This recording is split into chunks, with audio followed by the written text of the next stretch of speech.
SIR এর বিচারে বিচার বিভাগ অফিসারদের জন্য জুডিশিয়াল অফিসারদের জন্য পোর্টাল তৈরি। কাল দুপুরের মধ্যে পোর্টাল তৈরি হয়ে যাবে শেষ। বিধানসভা ভিত্তিক পোর্টাল তৈরি কমিশনের কথা বলবো, সোমরাজ বন্দ্যোপাধ্যায় রয়েছেন সঙ্গে। সোমরাজ, দেখো, আগামীকাল দুপুরের মধ্যেই জাতীয় নির্বাচন কমিশনের তরফে জুডিশিয়াল অফিসারদের জন্য পোর্টাল তৈরি হয়ে যাবে, তেমনটাই কমিশন মনে করছে। এবং লাঞ্চ ব্রেকের পর অর্থাৎ দ্বিতীয়ার্ধের পর থেকেই অভিযোগের নিষ্পত্তি করতে পারবেন জুডিশিয়াল অফিসাররা।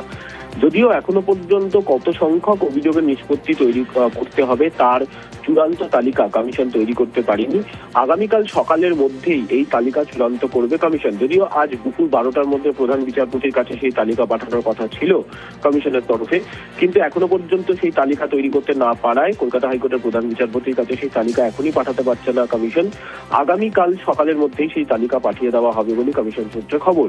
বিধানসভা ভিত্তিক এই তালিকা তৈরি করা হচ্ছে, অর্থাৎ এক্ষেত্রে যে বিধানসভার দায়িত্বে যে জুডিশিয়াল অফিসাররা থাকবেন সেই বিধানসভার অধীনে যত সংখ্যক অভিযোগের নিষ্পত্তি করতে হবে তার তালিকা তিনি পেয়ে যাবেন আগামীকাল দুপুরের পর থেকে পোর্টাল খুললেই।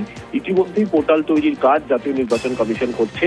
কমিশন আশা করছে আগামীকাল দুপুরের পরই অর্থাৎ লাঞ্চ ব্রেকের পরই এই পোর্টাল মাধ্যমে জুডিশিয়াল অফিসাররা অভিযোগের নিষ্পত্তি করতে পারবেন। বেশ।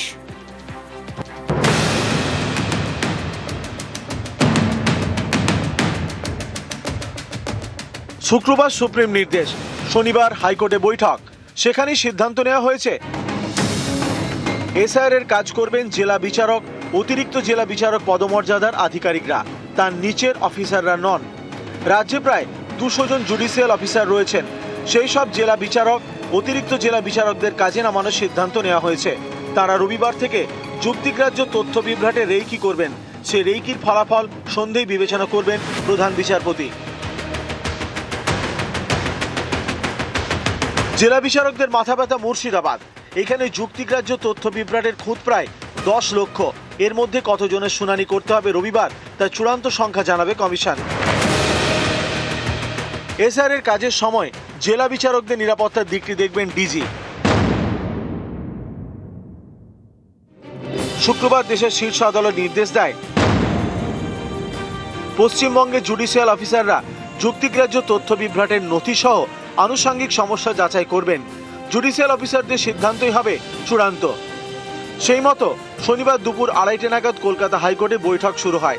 বৈঠকে ছিলেন কলকাতা হাইকোর্টের প্রধান বিচারপতি সুজয় পাল, রাজ্যের অ্যাডভোকেট জেনারেল কিশোর দত্ত, অতিরিক্ত সলিসিটর জেনারেল অশোক চক্রবর্তী, রাজ্যের মুখ্য সচিব নন্দিনী চক্রবর্তী, রাজ্যের ডিজি পীযূষ পান্ডে, রাজ্যের মুখ্য নির্বাচনী আধিকারিক মনোজ কুমার আগরওয়াল, নির্বাচন কমিশনের প্রতিনিধি বিজয় পান্ডে। ইতিমধ্যে হাইকোর্টের তরফে জুডিশিয়াল অফিসারদের ছুটি বাতিল করা হয়েছে। কোর্টের নির্দেশ 23 ফেব্রুয়ারি 2026 থেকে 9 মার্চ পর্যন্ত ছুটি বাতিল। স্বাস্থ্য সম্পর্কিত জরুরি ছুটি ছাড়া কোনো ছুটি নিতে পারবেন না জুডিশিয়াল অফিসাররা। কমিশনের বক্তব্য, সোমবার থেকে জুডিশিয়াল অফিসাররা যাতে কাজ শুরু করতে পারেন সেই চেষ্টা করা হচ্ছে। নিউজ 18 বাংলা। এসআইআর এর বিচারে বিচার বিভাগ হাইকোর্টের প্রধান বিচারপতির নজরদারিতে লজিক্যাল যাচাই। বহরমপুরের ছবি দেখাবো।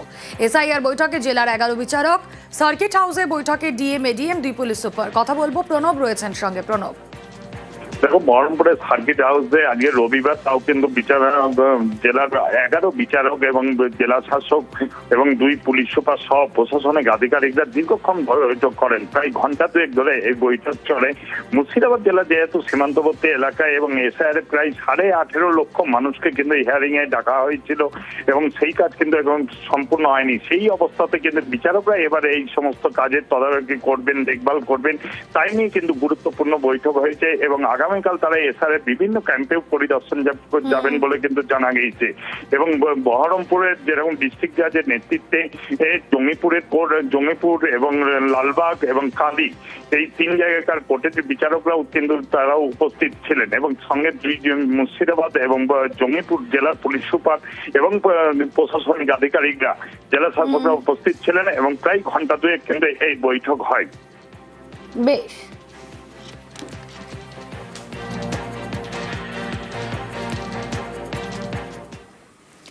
মাত্র 4 মাসের ব্যবধান, মাত্র 4 মাসের ব্যবধান, আর তাতে 2 সন্তানের জন্ম এই 4 মাসের ব্যবধানে, যেটা বিজ্ঞানসম্মতভাবে সম্ভব নয়। একবার দেখুন সেটা, 2 সন্তানের জন্ম তারিখের মধ্যে ফারাক 4 মাস। কিরকম? সাবিলা বিবি একজন ভোটার, আর একজন ভোটার শেখ আব্দুর রহমান। জন্ম তারিখ একজনের 7ই এপ্রিল 1994 সালের, আরেকজনের 1994 সালের 15ই আগস্ট। ফারাক মাত্র 4 মাস। এসআইআর এর তথ্য যাচাইয়ে জালিয়াতি প্রকাশ্যে। ভাঙড়ের এক ব্যক্তির 7 সন্তান, এক সন্তানের জন্ম 1994 এর 7ই এপ্রিল, 1994 এর 15ই আগস্ট আরেক সন্তানের জন্ম।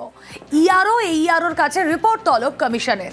প্রীতি প্রতিনিধি রয়েছেন আমাদের সঙ্গে। প্রীতি, দেখো, যেমনটা জানা যাচ্ছে, ভাঙড় বিধানসভার এই যে কেস স্টাডি, সেই কেস স্টাডি ইতিমধ্যে নির্বাচন কমিশনের কাছে এসেছে এবং তুমি জানো যে যাচাই পর্ব, সেই যাচাই পর্ব চলছে। আর কিছুদিনের মধ্যেই যে মূল তালিকা, সেই মূল তালিকা প্রকাশ হবে। তার আগে কিন্তু একটা বড়সড় একেবারে রিপোর্ট ধরা পড়লো এবং সেখানে দেখা যাচ্ছে এক ব্যক্তির 7 সন্তান, যা খুবই স্বাভাবিক। কিন্তু অস্বাভাবিকতা কোথায় রোমেনা? এখানে অস্বাভাবিকতা হচ্ছে 2 সন্তানের মধ্যে 4 মাসের ফারাক, যা একেবারেই বিজ্ঞানসম্মত নয়, এমনই মনে করছেন বিশেষজ্ঞরা। একজনের জন্ম হয়েছে 1994 সালের এপ্রিল মাসের 7 তারিখে, আবার একই বছরে 15ই আগস্ট আরেক ব্যক্তির জন্ম হয়েছে। এবং যে তালিকা ইতিমধ্যে কমিশনের কাছে এসে পৌঁছেছে, এই বিষয় নিয়ে ব্যাখ্যা জানতে চাওয়া হয়েছে, ঠিক কি কারণে এই 4 মাসের গ্যাপ এবং এর পিছনে বড় কোনো কারণ আছে কিনা, সেটাও কিন্তু কমিশন খতিয়ে দেখছে। রুমেলা, বেশ।